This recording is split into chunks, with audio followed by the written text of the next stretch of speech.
స్మరణ నాకు రావాలి, ఆ భక్తి కుదరాలని భస్మధారణం చేసి తిలకధారణం చేస్తాడు. చేసి పునర్జన్మ సిద్ధాంతాన్ని అంగీకరించాను కనుక భగవంతుడు చెప్పినట్టు బ్రతకాలని కోరుకుని చీకటి విడవక ముందే అర్ఘ్యప్రదానం చేస్తూ సంధ్యావందనం చెయ్యాలి. ఆ సంధ్యావందనం చేయడానికి ఆచమనం చెయ్యాలి. ఆచమనం నేను మీతో చెప్పాను, అనుత్తరీయశ్చ, ఉత్తరీయం లేకుండా ఆచమనం చేయకూడదు. కాబట్టి ఆ ఆచమనం చేసేటప్పుడు అమృత మార్గము అంటారు. వేళ్ళు ఇలా పెట్టి తీసుకోవాలి. ఆ తీసుకున్నప్పుడు ఇక్కడ కింది పెదివి తగలాలి. ఎక్కడ పడితే అక్కడ పెదవి పెట్టి జుర్రకూడదు, ఎక్కడ చప్పుడు రాకూడదు. ఆచమనం చేసినా ఆచమనం ఆపినా మధ్యలో ఎక్కడా శబ్దం ఉండకూడదు. చేసినా చేయకపోయినా ఒకలాగే ఉండాలి. అంటే కొత్త శబ్దం ఉండకూడదు, అంత నిశ్శబ్దంగా ఉండాలి ఆచమనం చేస్తే. కింది పెదివి ఒకటి తగలాలి తప్ప పై పెదివి తగలకూడదు. అమృత మార్గం అంటే అరిచేతికి చిట్ట చివర కింది పెదివిని తాకించి పైకెత్తి పుచ్చుకోవాలి. పుచ్చుకున్నప్పుడు 3 మార్లు పుచ్చుకోవాలి. ఎక్కువ నీరు పుచ్చుకోకూడదు, మినపగింజ మునిగినంత నీరు మాత్రమే పుచ్చుకోవాలి లోపలికి.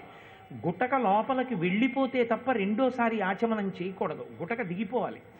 ఓం కేశవాయ స్వాహ, ఓం నారాయణాయ స్వాహ, ఓం మాధవాయ స్వాహ, ఈ 3 నామాలతో చేస్తారు.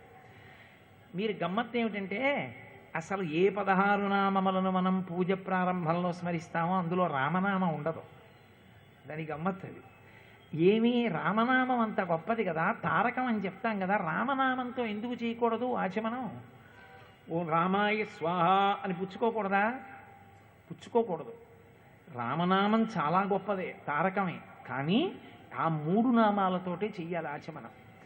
ఎందుకు చెప్పారంటే విష్ణు సహస్రనామ స్తోత్రంలో శ్రీ మహావిష్ణువుకి ఎన్నో నామాలు ఉన్నాయి.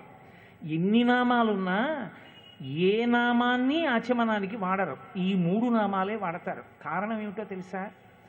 మనిషికి పరమేశ్వరుడు ఒక అపురూపమైనటువంటి పరికరాన్ని ఇచ్చి పంపించాడు. ఆ పరికరాన్ని సద్వినియోగం చేసుకున్నవాడు పరమేశ్వరుణ్ణి చేరిపోతాడు. అదే స్వరపేటిక, కంఠంలో పెట్టాడు. ఆ స్వరపేటిక అరిగిపోకూడదు. ఆ స్వరపేటిక సక్రమంగా ఉందనుకోండి మాట్లాడతాడు. మాటల చేత దేవతలు మన్నన చేసి వరంబులిత్తురున్, జిహ్వాగ్రే వర్తతే లక్ష్మీ, జిహ్వాగ్రే మిత్రబాంధవాః, జిహ్వాగ్రే బంధనం ప్రాప్తి, జిహ్వాగ్రే మరణం ధ్రువం. భగవన్నామని చెప్పి తరించిపోతాడు. మిగిలిన ప్రాణులకు అధికారం లేదు. రామ అనమంటే 84 లక్షల జీవరాశులలో 83,99,999 జీవులు అనలేవు. రామ అని నేర్పగా అంటుంది కాబట్టి చిలుక రామచిలుకైంది, రామశబ్దం చెప్తే. మనం శ్రీరామ శ్రీరామ శ్రీరామ అనగలం.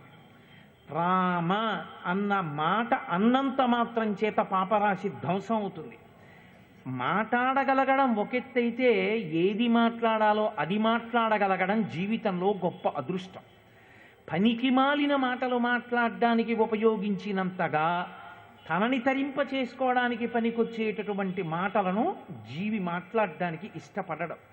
ఎందుచేత అంటే మనసు వ్యామోహాన్ని కోరుకుంటుంది. అది మంచి మాట, భగవత్ సంబంధమైన పలుకు, భగవన్నామాన్ని పలుకుతూ ఉండడానికి ఇష్టపడదు.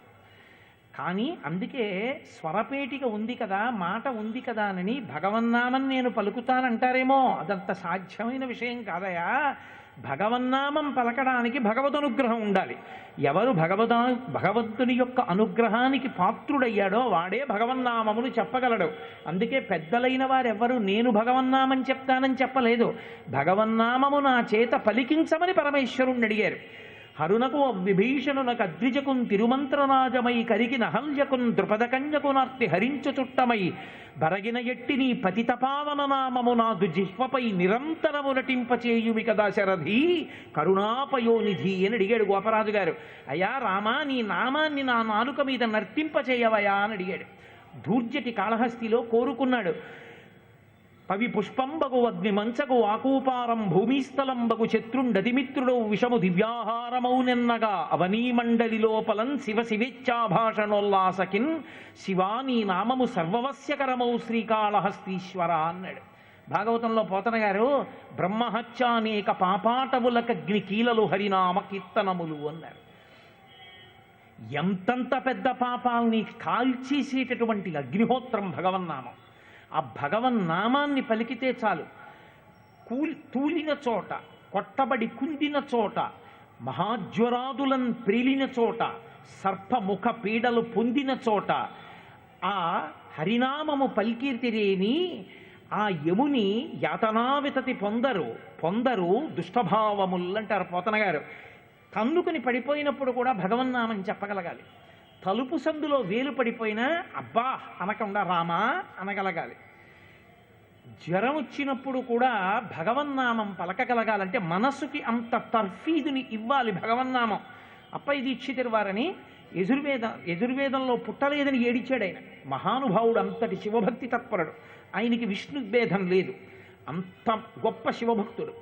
ఆయన ఒకానొకప్పుడు తన శిష్యుల్ని పిలిచి, ఒరే నేను పిచ్చెక్కేటటువంటి మందు ఒకటి తాగేస్తాను, దాని ప్రభావం 1 గంటన్నర సేపు ఉంటుంది, అప్పుడు నేను ఉన్మాదిగా ఉంటాను, పిచ్చివాడని. నేను తెలివిలో జాగ్రత్తగా ఉన్నప్పుడు భగవన్నామం చెప్పడం గొప్ప కాదు, నేను ఉన్మత్తావస్థలో ఉన్నప్పుడు ఏది పేలుతున్నానో మీరు కిటికీల దగ్గర కూర్చుని వ్రాయండి. గురువుగారి నోటి వెంట వస్తోంది, తప్పులు మాటలు మాట్లాడారని వ్రాయడం మానకండి. నా మనసు దేన్ని పట్టుకుంటుందో చూడాలి, వ్రాయండి రా అన్నారు. అంటే శిష్యులు వ్రాశారు. గంటన్నరలో ఆయన పరమేశ్వరుడి మీద అద్భుతమైన స్తోత్రం చెప్పారు. పిచ్చివాడే ఉన్మత్త శతి అని, అది ఇప్పటికీ ఉన్మత్త శతకం అని అద్భుతమైన స్తోత్రం అప్పయ్య దీక్షితుల వారిది. పిచ్చెక్కిన స్థితిలో చెప్పారు ఆయన. చంద్రశేఖర భారతీ స్వామి చెప్తుండేవారు అలాగా. ఉన్మత్తావస్థలో శ్లోకాలు చెప్తే శిష్యులు రాసుకుంటే మరునాడు శృంగగిరి పీఠంలో వింటూ ఉండేవారు ఆయన. మనసు అంత తర్ఫీదు ఇవ్వాలి. పైన కూర్చున్న బుద్ధి మనసుని తోక జాడించకుండా నిలబెట్టగలగాలి. నోర్మొయ్, ఈ శరీరం వదిలిపెడితే మళ్ళీ వస్తుంది అనుకుంటున్నావా భగవన్నామం, పలుకు భగవన్నామం, కాసేపు చెప్పుకో భగవన్నామం అని ప్రయత్నపూర్వకంగా నామం చెప్పడానికి దాన్ని అలవాటు చెయ్యాలి. భగవన్నామమునకు ఒక లక్షణం ఉంటుంది, అందుకే భజన సంప్రదాయం వస్తుంది. మీరు చూడండి, జయ జయ శంకర హర హర శంకర, జయ జయ శంకర హర హర శంకర, కామాక్షి శంకర, కామకోటి శంకర, శృంగేరి శంకర, శారద శంకర, కాలడి శంకర, కైలాస శంకర అని భజన చేశారనుకోండి. 1 గంట భజన చేసి మీరు ఇంటికి వెళ్ళిపోతుంటే జయ జయ శంకర హర హర శంకర, కామాక్షి శంకర, కామకోటి శంకర అంటుంది నోరు. మీరు దానికి ఏది తర్ఫీదు ఇచ్చేశారో అది అంటుంది. దానికి ఆ లక్షణం ఉంది. తర్ఫీదు ఇవ్వకపోతే మంది తప్పు, బుద్ధిది తప్పు. తర్ఫీదు ఇవ్వాలి, ఇస్తే అదే పలుకుతుంది. అది పసిపిల్లాడి లాంటిది. దానికి మీరు ఏమీ ఇవ్వలేదనుకోండి, అది అగ్గిపుల్ల నోట్లో పెట్టుకుంటుంది, ప్లగ్ కన్నాల్లో వేళ్ళు పెడుతుంది. అమ్మ పిల్లవాడు, పసిపిల్లవాడు పాడైపోతాడని ముచిక కోసేసి 2 వంకాయలు అక్కడ పడేస్తుంది. వాడు దాన్ని పట్టుకుంటాడు, పైకెత్తుతాడు, నోట్లో పెట్టుకుంటాడు, కొరుకుతాడు, పళ్ళు ఉండవు, మింగలేడు, దాన్ని ఆడుకుంటాడు, దాన్ని నిండా సొంగ కాల్చేస్తాడు, కింద పడేస్తాడు. ఆఖరికి వాడికి తెలుస్తుంది అమ్మ నన్ను ఏమార్చేసిందని పసిగెడతాడు. ఆ 2 వంకాయలు అవతల పారేసి ఏడుపు మొదలెడతాడు. అమ్మ కనిపెడుతుంది, వీడు కనిపెట్టేశాడు రోయ్ అని. ఆ 2 వంకాయలు తీసుకెళ్ళి కడిగేసి అక్కడ పెట్టి ఎత్తుకుని ముద్దు పెట్టుకుని మళ్ళీ వెంటనే నిన్న రాత్రి నాన్నగారు నెల్లూరులో ఉపన్యాసాలు అయిపోయిన తర్వాత బయలుదేరి కాకినాడ వచ్చేసిన 2 టికెట్లు పట్టుకెళ్ళి 2 టికెట్లు చేతిలో పెడుతుంది. వాడు మళ్ళీ ఆ టికెట్ అటు తిప్పుతాడు, ఇటు తిప్పుతాడు, నోట్లో పెట్టుకుంటాడు, ఉండదొడతాడు, కాసేపు ఆడుకుంటాడు, చింపేస్తాడు. వాడికి మళ్ళీ గుర్తొస్తుంది అమ్మ నన్ను ఏమార్చింది రోయ్ అని. మళ్ళీ ఏడుస్తాడు, మళ్ళీ పెడుతుంది. కాస్త ఏదో ప్లాస్టిక్ డబ్బా లాంటిదో ఏదో తెచ్చి అక్కడ పడతాడు. కాసేపు మళ్ళీ దాంతో ఆడతాడు, ఆ మూతలతో ఆడతాడు, మళ్ళీ ఏడుస్తాడు, పడుకుంటాడు. అమ్మ ఏమార్చిందని తెలుసుకుని ఏడుస్తున్నటువంటి పసిపిల్లాడి లాంటి మనసుకి భగవత్ సంబంధాన్ని మార్చి మార్చి ఇవ్వాలి బుద్ధి. ఇస్తే వాడు క్షేమంగా ఉంటాడు. ఏమీ ఇవ్వకపోతే వాడే ఎంచుకుంటాడు, వాడే చేస్తాడు, ఏదో ఒకటి చెయ్యాలి. కాబట్టి వాడు ఫినాయిల్ సీసా తీసి దాని మూత తీసుంటే దాన్ని నోట్లో పోసేసుకుంటాడు. మీరేమి ఇవ్వలేదు, వాడు తాగేశాడు. మీరు ఇచ్చారు, వాడు భద్రంగా ఉంటాడు. ఎక్కడైనా పసిపిల్లవాడు వృద్ధిలోకి వచ్చాడంటే అమ్మదే ఆ ఘనత. అలా 1000 కళ్ళు పెట్టి చూసుకుంటూ ఉంటుంది. బుద్ధి మనస్సుని అలా చూసుకుంటూ ఉండాలి.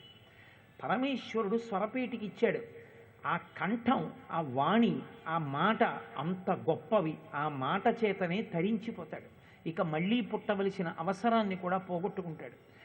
మీరు చూడండి, అందుకే నేను ఒక 2 గంటల ఉపన్యాసం దేనికి చెప్తానంటే, దీని మీద నేను ఏదో డబ్బుల కోసమో లేకపోతే బిరుదుల కోసమో సన్మాన పత్రాల కోసమో ప్రచారం కోసమో నన్ను ఎవరో గుర్తుపట్టాలి కీర్తించాలనో కాదు. అసలు రహస్యం వేరు. 2 గంటలు వెళ్ళి కూర్చుని మాట్లాడు భగవంతుడి గురించి అన్నాను అనుకోండి, ఏం మాట్లాడాలి అని తడువుకుంటుందా తడువుకోదా? అది మధ్యాహ్నం నుంచే తడువుకోవడం మొదలెడుతుంది. బయట అందరితో తిరుగుతున్నట్టు ఉంటుంది కానీ లోపల కంగారు. సాయంకాలం మాట్లాడాలి, ఏం మాట్లాడాలి, వేదం ఏం చెప్పింది, ఎలా ఉండాలని చెప్పింది అని స్మరణకి తెచ్చుకుంటుంది. ఇక్కడికి వచ్చి కూర్చున్నాక చస్తుంది ఏమిటి, 2 గంటలు మాట్లాడుతుంది. మొత్తానికి దాన్ని ఎలాగో అలా ఓ 4 గంటలు ఓ రోజులో దాన్ని జాగ్రత్తగా భగవన్మార్గంలో నిలబెట్టానా లేదా? అందుకోసం చెప్పడం తప్ప అదేదో కీర్తి కోసమో లేకపోతే కోటేశ్వరరావు గారు ఏదో ఉపన్యాసాలు చెప్పారనిపించుకోవడానికో నేను ఎప్పుడూ ఉపన్యాసం చెప్పలా. నన్ను నేను ఉద్ధరించుకోవడానికి చెప్పుకున్నాను. కాబట్టి ఆ స్వరపేటిక చాలా గొప్పది. అది రాత్రల్లా నిద్రపోతాం మనం. నిద్రపోయినప్పుడు దాన్ని కూడా పొర ఆవహిస్తుంది. ఆవహించి అది కూడా పొడారిపోతుంది. పొడారిపోయిన తర్వాత దాంతో పని చేయించకూడదు. పొడారిపోయినటువంటి స్వరపేటిక మీద మొట్టమొదట ఏది పడితే అది పడకూడదు. పడకుండా ఉండడానికి శాస్త్రంలో ఏం చేశారంటే భగవన్నామంతో ఆచమనం చేయించారు. ఏం కేశవ, నారాయణ, మాధవ ఈ 3 నామాలే ఎందుకు చెప్పాలి అంటే మీరు జాగ్రత్తగా గమనించండి. ఓం కేశవాయ స్వాహ అన్నాను అనుకోండి, కే కే అన్నప్పుడు నాలుక ఇలా వంగుతుంది. ఇలా వంగి ఏదో ఫ్లైఓవర్ లాగా నాలుక పైకెత్తినటువంటి మధ్య భాగం వెళ్ళి అంగిడిని నొక్కుతుంది. అంగిడిని నొక్కితే తప్ప కకారం పలకదు. కే కే ఇప్పుడు చేయకండి, ఇంటికి వెళ్ళి చేసి చూడండి. నాలుక ఇలా వంగి పై అంగిడిని నొక్కుతుంది. నొక్కితే కే అంటుంది స్వరపేటిక. అంటే శబ్దములు ఉత్పన్నమయ్యేటప్పుడు ఒకలా ఉత్పన్నమయ్యే శబ్దాన్ని కకారంతో భగవన్నామంతో పలికిస్తారు మొట్టమొదట. అందుకని కేశవాయ స్వాహ. రెండవది నారాయణాయ స్వాహ. నా అన్నప్పుడు నాలుక ఇలా ఉన్నది ఇలా అవుతుంది, దొప్పల ఇలా అయి పైకెక్కి ఈ పైన ఉండేటటువంటి దంతవరుస యొక్క వెనుక భాగాన్ని నొక్కుతుంది. నారాయణాయ స్వాహ, నారాయణాయ స్వాహ. ఇంటికి వెళ్ళి చూడండి నా అన్నప్పుడు. అప్పుడు ఒక రకంగా నాలుక తగిలితే వచ్చే శబ్దములను స్వరపేటిక పలుకుతుంది. మాధవాయ స్వాహ 2 పెదవులు కలుసుకుంటే వచ్చే శబ్దాన్ని ఉత్పన్నం చేస్తుంది. అక్షరములు శబ్దములు ఎన్ని రకాలుగా వస్తాయో నాలుక ఎలా ఎలా వంగితే పెదవులు ఎలా కలిస్తే ఎటువంటి శబ్దాలు వస్తాయో అటువంటి వాటిని ప్రధానమైనవి ఉత్తి అక్షరాలు కాకుండా భగవన్నామాలుగా కూర్చి ఆ నామం చెప్పి నీరు మినపగింజ మునిగినంత నీరు లోపలికి పుచ్చుకున్నారనుకోండి, లూబ్రికేషన్ అంటారు. సైకిల్ చైన్లో చిన్నది చుక్క చుక్క చుక్క చుక్క పెట్టుకుంటూ ఇలా తిప్పుతాడు, చైన్ అంతా తడుస్తుంది. అన్ని కన్నాల్లో చుక్క చుక్క చుక్క చుక్క ఇంధనం వేసి గిరగిరగిరగిర తిప్పుతాడు ఒకసారి ఆ నూనె అంతా అంటుకోవడానికి. అలా కేశవాయ స్వాహ మినపగింజ మునిగినంత నీటితో స్వరపేటికని శుభ్రం చేసుకుంటాడు. నారాయణాయ స్వాహ మళ్ళీ ఆ శబ్దంతో శుభ్రం చేస్తాడు. మాధవాయ స్వాహ శుభ్రం చేస్తాడు. ఇన్ని రకాలుగా పలకడానికి వీలుగా దాంట్లోకి నీరు చేరి శుభ్రం అవుతుంది.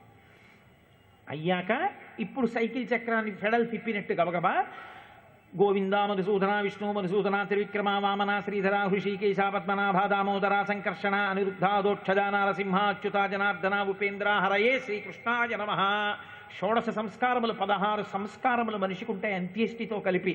చంద్రుడు 16 కళా ప్రపూర్ణుడు, 16 పరదేవతా స్వరూపం కదలికలు అని 16 నామాలు చెప్తాడు.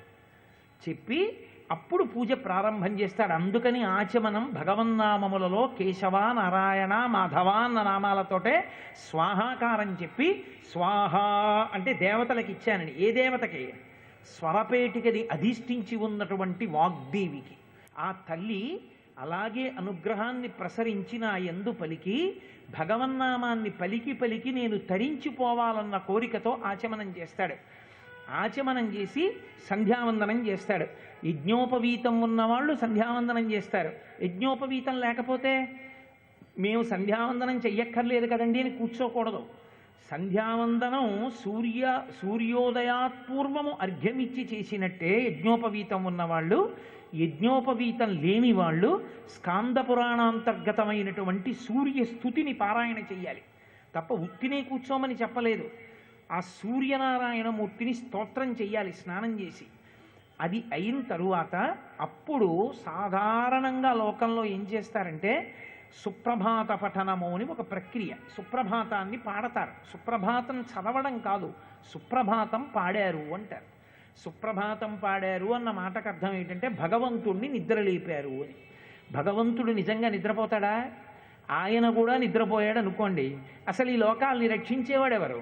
ఆయన నిద్రపోడు. ఆయన నిద్రపోడు అని నేను అన్నాను అనుకోండి, వెంటనే మీకు అనుమానం వస్తుంది. మరి ఏమండి, శయన ఏకాదశి ఉద్ధాన ఏకాదశి అని రెండు ఉన్నాయి కదా, విష్ణువు పడుకున్నాడంటారు, విష్ణువు లేచాడంటారు కదా, మరి ఆ రెండు తిథులు ఉన్నప్పుడు ఆయన పడుకున్నట్టేగా, అంతకాలం పడుకున్నాడు క్షీరసాగరంలో అంటారుగా. మరి అది పడుకోవడం లేవడం ఉన్నప్పుడు భగవంతుడు పడుకోకపోవడం అన్న ప్రక్రియ ఎక్కడుందండి అని నన్ను అడగచ్చు. అది నిద్ర కాదు, తామసిక నిద్ర కాదు మనలా. అది నిద్రాముద్రాం నిఖిల జగతి రక్షణే జాగరూకం. అది దక్షిణాయనం. ఉపాసనలో బయట ఎన్ని బిల్వదళాలు వేస్తున్నాడు కాదు, బయట ఎంత అభిషేకం చేస్తున్నాడు కాదు, లోపల మనసు భగవంతుని దగ్గర ఎంత నిలబడి ఉన్నది చూస్తూ ఉంటాడు. లోపలి చూపు కొరకు లోచూపుతో చూడ్డానికి పైనేత్రములను మూసి ఉంటాడు. మూసి ఉండి ఎవడు ఉపాసన చేస్తున్నాడో వాణ్ణి పట్టుకుని ఉద్ధరింపచేస్తాడు. అందుకని నిద్రాముద్రాం నిఖిల జగతి రక్షణే జాగరూకం. బాగా తెలివిగా ఉన్నాడు. ఇలా చూడడం కాదు, లోచూపుతో మీ లోపలి నా లోపలికి చూస్తూ ఉంటాడు. అది విష్ణువు నిద్ర. అది తామసిక నిద్ర కాదు. ఆయన కర్మ, ఆయన పడుకోవడానికి. ఆయన ఏం పడుకోడైన. పడుకోని వాడికి నిద్ర లేపడం ఏమిటి? పడుకోనివాడు కృష్ణావతారంగా వస్తే ఆ నందవ్రజంలో ఉన్నటువంటి గోపకాంతలందరూ ఆయన్ని పడుకోబెట్టేసే ప్రయత్నం చేశారు. ఏదో స్నానం చేయించేశారు, ఆయన్ని తీసుకొచ్చారు, ఓ బట్ట ఉయ్యాలా వేశారు, అందులో పడుకోబెట్టారు. జోజో నల్లినెద్దలే క్షణ జోజో మృగరాజ మధ్య జోజో కృష్ణ జోజో పల్లవకరపద జోజో పూర్ణిందు వదన జోజో యనచున్. ఆ కృష్ణ పరమాత్మని ఉయ్యాలా ఊపారు ఊపారు ఊపారు ఊపారు. ఎప్పుడూ స్థిరంగా ఉండేటటువంటి పరమాత్మని ఊపేశారు కదలికలు. అన్నీ ఊపి ఇలా తీసి చూస్తే ఇలా ఉన్నాడు, పత్తికాయ ఇలా కళ్ళేసుకొని. ఏమిటమ్మా గోడదారిపోతుంది, ఎంత ఊపినా పడుకోడంటే ఇంకో గోపకాంత వచ్చింది, ఆవిడ ఊపింది. ఎంత ఊపితే పడుకుంటాడు? పడుకోడు. పాపం ఒక వృద్ధ గోపిక అంది, కాదు కాదు పడుకోబెట్టుకోవాలి ఒళ్ళు అని పడుకోబెట్టుకుని ఆ తొడ మీద తల పెట్టుకుని బోర్లా పడేసి వీపు మీద జో కొడుతూ ఇలా ఇలా ఇలా ఇలా ఆడించింది. ఇంత జోకట్టి పడుకున్నాడేమో అని ఇలా చూస్తే చక్కగా రెండు కళ్ళు విప్పి చూస్తున్నాడు. ఇదెక్కడ పిల్లాడమ్మా, రాక్షస పిల్లాడు, పడుకోడేమిటమ్మా నీ కొడుకు అని యశోదన అన్నారు.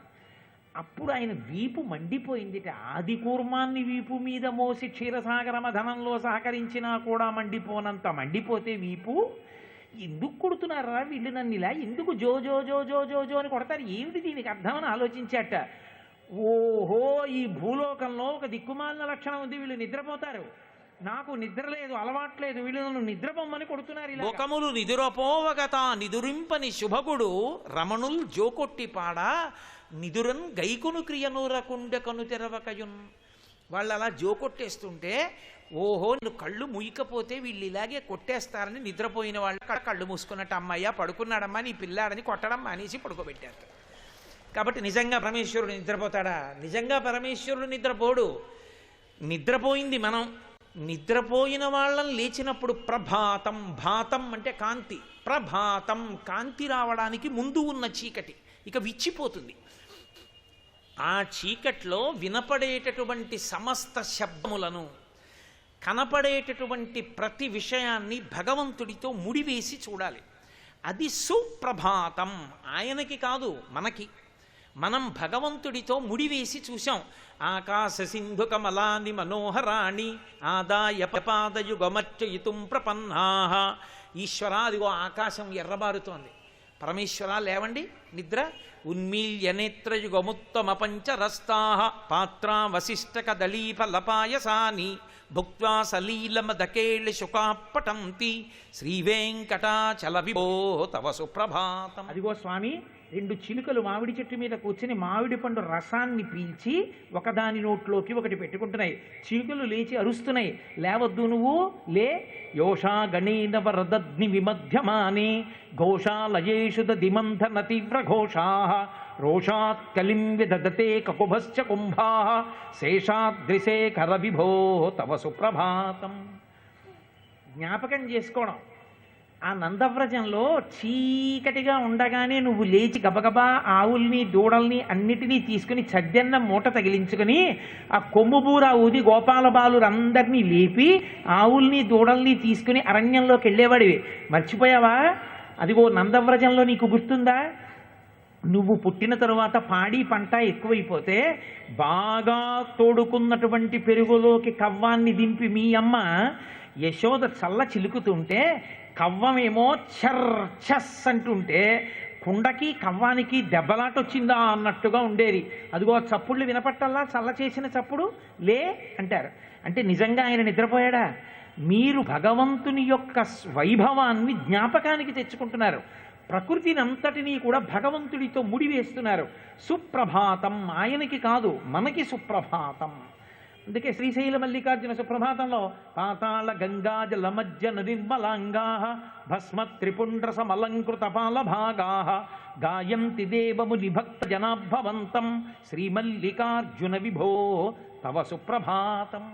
పాతాళ గంగలో స్నానం చేసి విభూతి పుండ్రాలు పెట్టుకుని బొట్టు పెట్టుకుని ఓ మల్లనా నరుస్తూ భక్తులందరూ వస్తున్నారు, ఈశ్వరా లేవండి అంటారు. శ్లోకం వచ్చినవాడు శ్లోకం పాడతాడు. శ్లోకం రాకపోతే ఆ సుప్రభాతానికి అంతా సామాగ్రి అంతా పూజకి కావలసినవన్నీ ఒక్కొక్క సంబారం దగ్గర పెట్టుకుంటూ ఒంటి చర్మము తీసి చెప్పులు కుట్టిన కక్కయ్య వచ్చేను మేలుకో మేలుకో జగదీశ మేలుకో పరమేశ మేలుకు నీ మమ్మింక ఏలుకో అని మేలుకొలుపులని పాడుతుండేవారు. అది పరమశివుడికి కక్కయ్య అన్న భక్తుడు ఒంటి చర్మం తీసి చెప్పులు కుట్టాడు. ఆ కక్కయ్య వచ్చాడు, లేవద్దా శివ లేవండి అని మేలుకొలుపు. జానపదుల స్థాయిలో మేలుకొలుపులు పాడతారు. అందరూ మేలుకొలుపు పాడతారు. ఎందుకని? నిజానికి పరమేశ్వరుడికి కాదు మేలుకొలుపు, మనకి మేలుకొలుపు. సుప్రభాతం. ఆ ప్రకృతిలో పరమేశ్వర వైభవాన్ని స్మరిస్తూ చక్కగా పాటలు పాడుతూ భగవంతుణ్ణి నిద్రలేపుతారు. అంటే నిజానికి తాను దానిలో మైమరిచిపోతాడు. మైమరిచిపోయి పూజ గదిలోకి వెళ్ళిన తరువాత భగవంతుడు కనపడడం కాదు, ఆ సుప్రభాతం పాడుకుంటూ పూజా సంభారాలన్నీ అక్కడ చేర్చేటప్పటికీ కమలాకు చచూచుక కుంకుమతో నియతారుణితాతుల నీలతనో కమలాయతలోచనలో కపతే విజయీ భవ వెంకట శైలపతే. అక్కడికి వెళ్ళేటప్పటికి ఇంకా తవ సుప్రభాతం అండవు, విజయీ భవ అంటాడు. సర్వం శ్రీ ఉమామహేశ్వర పరబ్రహ్మార్పణమస్తు. స్వస్తి.